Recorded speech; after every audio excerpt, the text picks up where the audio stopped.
Hello, my name is Janice Pearson. I'm going to be walking you through positive guidance and appropriate touch procedures. This is from the Department of the Air Force Child and Youth Programs. The Child and Youth Programs are required to review these procedures as part of orientation and annually thereafter as the annual child abuse training requirement. The National Association for the Education of Young Children, NAEYC 1B.9 and 1E.1. Additionally, the Department of the Air Force Child and Youth Programs positive guidance and appropriate touch policies and procedures are discussed with families at the time of enrollment. We are so happy to have you join the Department of the Air Force Child and Youth Program team. To enhance your interactions with children and youth, these procedures outline both positive guidance strategies that you're encouraged to use as well as techniques that are inappropriate for use by CYP staff. It is important to understand that strategies and techniques that you may have learned as a child or even used when guiding your own children may not be acceptable in a group care setting while working with children of other families. In addition, some strategies that you may use at home with your own children may not be acceptable while interacting with children who are enrolled or participating in child and youth programs. Some of you may ask what guidance is. What is positive guidance? Positive guidance helps children learn the expectations for behavior in a variety of settings. It helps children know what it means to be a member of your classroom/program community, learn social rules, manage conflict, and regulate their emotions. It helps children learn from their mistakes and make positive choices. As you review these procedures, it is also important to think about what guidance is not. Guidance is not punishment. It is not about control or making children fear adults. Rather, positive guidance is about knowing the children in your care and understanding their developmental level, and creating the best physical and social environment in which they can learn. An important goal of these procedures is to limit or eliminate the use of suspension, expulsion, or exclusionary measures. Positive guidance strategies. Have appropriate expectations for children's behaviors. Rules, expectations, or guidelines help us create positive social climate in your classroom or program, and consider involving children in developing rules and expectations. Limit your rules or expectations to a few key ideas that apply broadly. It is easiest for children to remember a few key rules like use walking feet or use kind words. Manage space and time. As a child and youth professional, you arrange and rearrange the physical space in the daily schedule to meet your children's needs. An example of this would be moving furniture to eliminate a large open space that children use for running. Another example is providing many activity choices so wait time is minimized. In addition, offering a separate quiet place for youth facilitates the completion of their homework.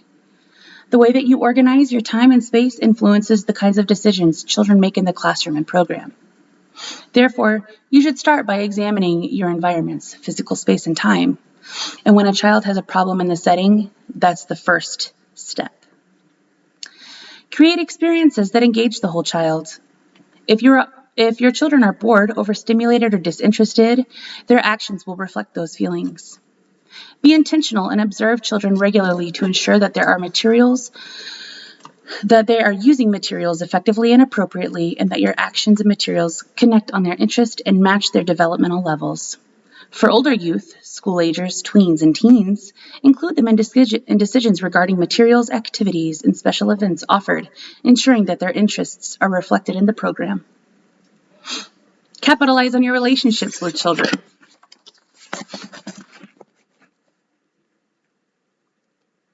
Guidance is based on relationships. It involves recognizing the positive attributes of every child. Strategies for guidance develop as you get to know the children.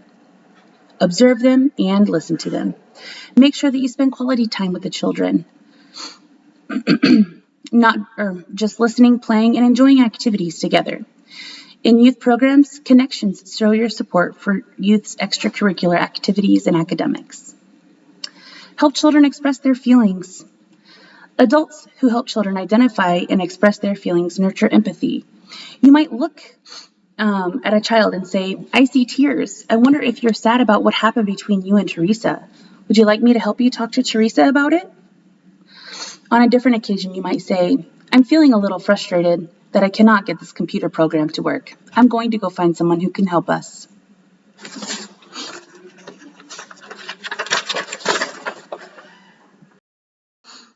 Notice and recognize behaviors that you want to see. An important part of positive guidance is encouragement. You should notice and describe accomplishments or behaviors. For example, you might say, Jonah, I bet you were really proud of yourself for solving that problem. Or, I noticed that you gave Sonia a turn on the computer. She really appreciated that. Stop and notice the positive behaviors that happen in your daily interactions with children. Provide short, clear directions to children. Use a neutral tone of voice when giving simple directions to children. Check to make sure that children understand what you told them, and make it a habit to tell children what to do instead of what not to do. For example, feet on the floor instead of no climbing. Provide choices. Whenever possible, offer children choices. This promotes independence and self-regulation. It also minimizes challenging behavior. Anytime you find yourself saying no, you might want to consider offering 2 acceptable choices instead. For example, you might say, we use walking feet so we don't run into people or things. I see you need to move. Would you like to take out the stepping stones or help me move the blocks? Redirect children to appropriate behaviors. When an unwanted behavior occurs, your job is to help children get back on track. No, stop, and don't do little to help them know what to do.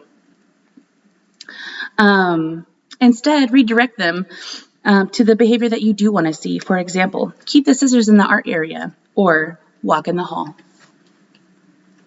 Facilitate social problem solving. Help children learn what to do when they have a problem. You should help them learn to recognize their problem, come up with solutions, make a decision, and try it out. For example, I see you both want to turn with the tricycle. What can we do? Engage older youth in problem solving and program solutions. For example, I see that Michael and Sarah have been waiting to use the pool table. How can we ensure that everyone has time to access the pool table and other materials? Inappropriate guidance techniques and responses to challenging behavior. This list is not all inclusive. You and all of the staff members in your program have a special responsibility to keep children safe from harm. This includes emotional, psychological, and mental harm. There are certain adult behaviors often used in the name of punishment that have the potential to inflict harm and model aggression. Under no circumstances is it permissible for staff to use any form of physical punishment, psychological abuse, or coercion. NIAC 1.4, 1B.4, 1B.8, and 1B.10. The following practices should be prohibited in child and youth programs. Corporal punishment.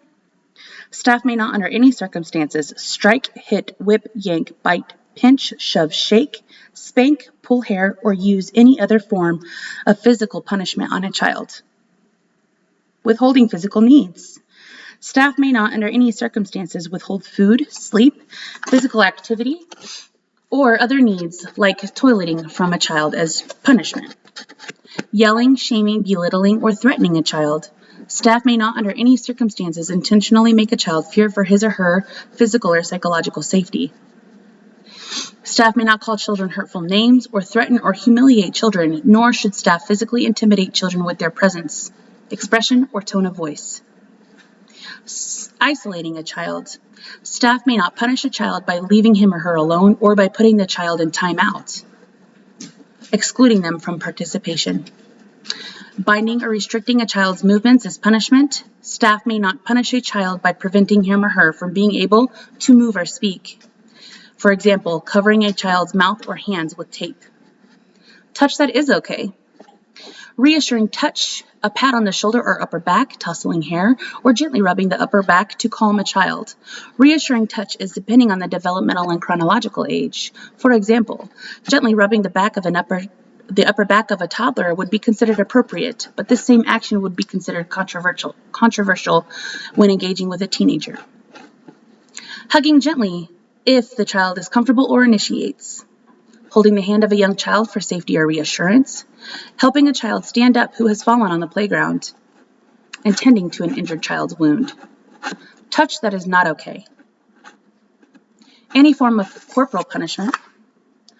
Grooming behaviors that satisfy the adult needs at the expense of the child or youth. Grooming behaviors are romantic, intimate, or flirtatious in nature and may include kissing, holding hands romantically, intimate hugs, sitting on laps, patting on the buttocks, cuddling on furniture, tickling, lifting, or carrying youth as part of roughhousing, fondling, or molestation. Touching any child or youth that does not want to be touched. Responding to unsafe or harmful behavior. Safely moving children. There may be times when a child's actions are placing themselves or others at risk for harm, and CYP professionals need to physically move the child to mitigate a safety threat. Consider the following examples. A preschooler ran out of the front door of the facility. 2 toddlers got out of the fenced area of the playground and are headed for the parking lot. A school-aged child is throwing heavy wooden blocks at other children and blocking the exit for other children to get out of harm's way. Teens involved in a physical altercation may potentially may cause physical harm or injuries. In these instances, CYP professionals need to safely relocate a child who is exhibiting unsafe behavior or moving children out of harm's way who might be impacted by that unsafe behavior. Safe and appropriate ways to relocate a child who is exhibiting the unsafe behavior. Safely relocating children is only necessary to prevent immediate harm. If a child is refusing to move, but not harming anyone or at risk of harming themselves, professionals should not attempt to move the child. There must be an immediate or actual risk for harm of the child or others. There are 2 main things that CYP professionals are required to do when safely relocating children.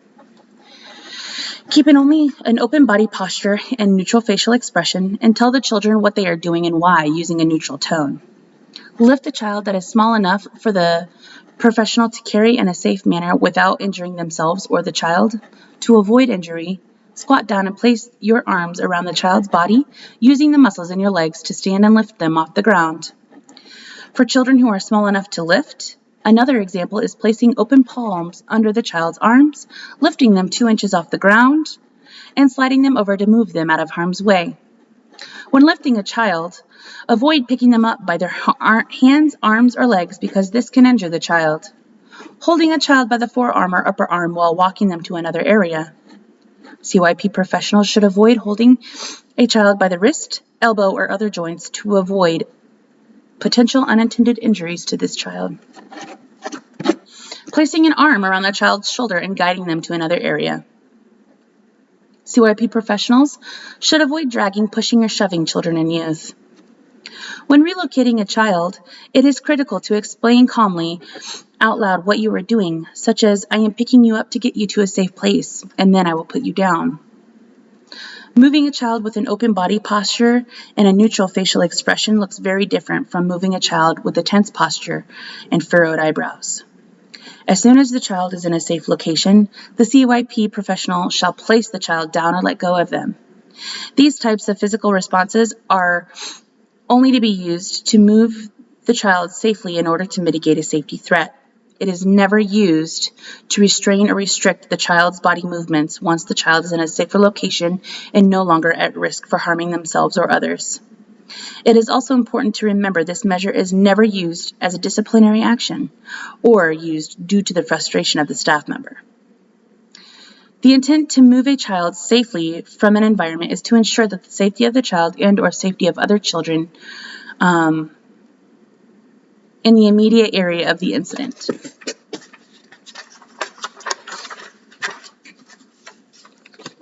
De-escalation. Another crucial component of responding to unsafe behavior is de-escalation. In this situation, or bringing the intensity of the situation down, you'll use de-escalation techniques. De-escalation is mostly nonverbal, as children using unsafe behavior are typically in a fight or flight state of mind and cannot process words or follow through with verbal directions and requests. Young children's brains are not developed for complex thinking or problem solving. This developmental milestone occurs with adult support. De-escalation requires CYP professionals to be mindful of their gestures, expressions, movements, and tone of voice, as well as the child's actions and body language. Children sometimes exhibit behavior that interferes with their relationships with others, ability to learn and or safely participate in the program. These are defined as concerning behaviors. Since concerning behavior can easily escalate to the to unsafe behavior. CYP professionals will also need to use de-escalation with concerning behavior. Think about your response to concerning behavior as your choice to take the escalator or the stairs.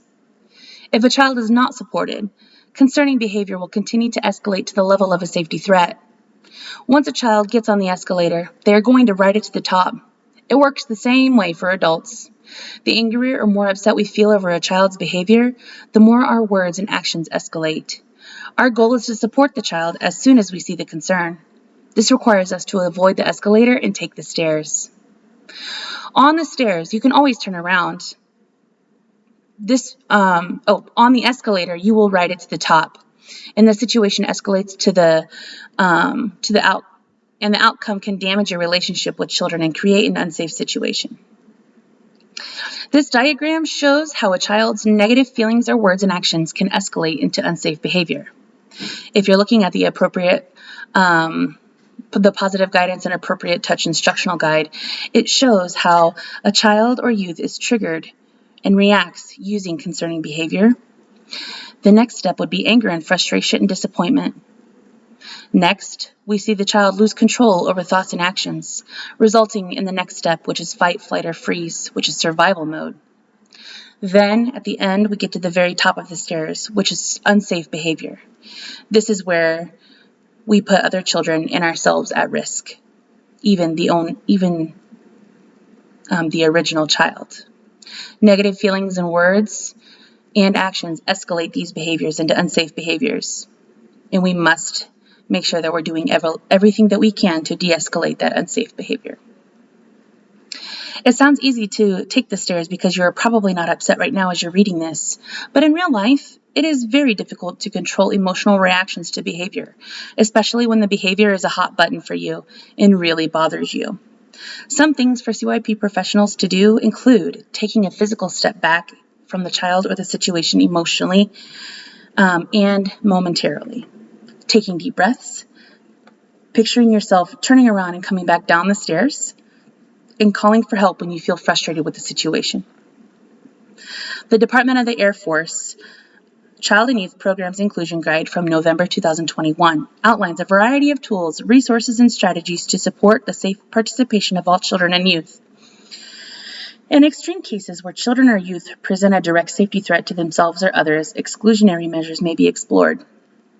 The Department of the Air Force Child and Youth Programs Inclusion Guide addresses the safe use of exclusionary measures while ensuring that CYP uses a comprehensive approach to support all of the needs of the children and their families and to adhere to federal and state civil rights laws. NAEYC 1E.1 Seclusion. Under no circumstances does the Department of the Air Force Child and Youth Programs authorize the confinement of a child or youth alone in a room or area in which the student is physically prevented from leaving. Suspension. A child or youth's participation may have to be suspended, specifically if a child presents a direct safety threat to himself or herself or others. A child's participation in the CYP may be suspended for the remainder of the program day. Any direct safety threats should be documented in the Air Force Services Center Child and Youth Programs Division F. Air Force Services SVPY must be notified within 24 hours if a child's participation in the program has been suspended for more than 72 hours. Expulsion and exclusionary measures.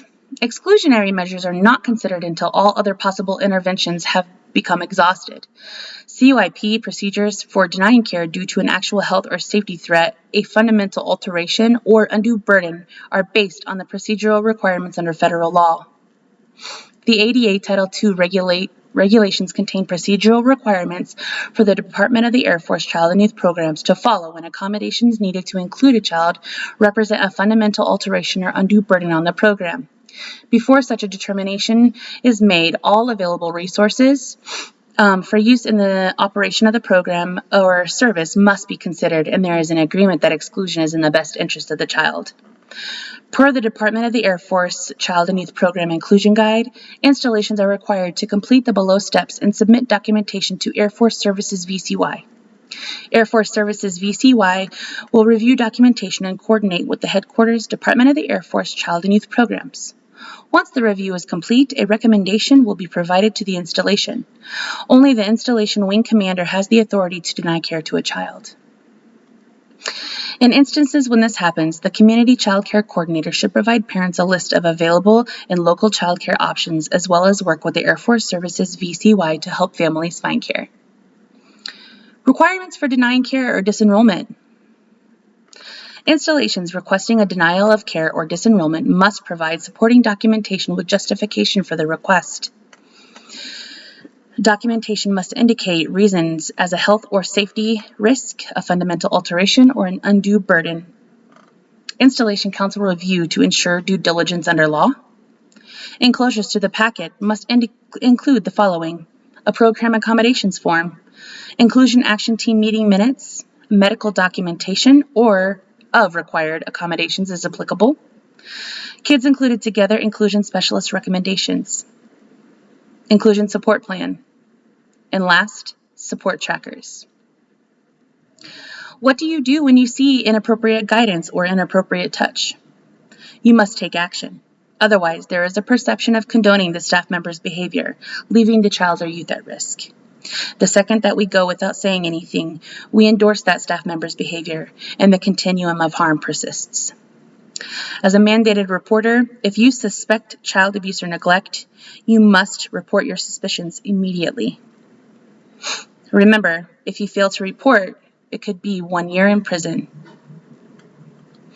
The rest of the packet includes extra resources for us to use throughout the course of taking care of our children and using positive guidance and appropriate touch policy.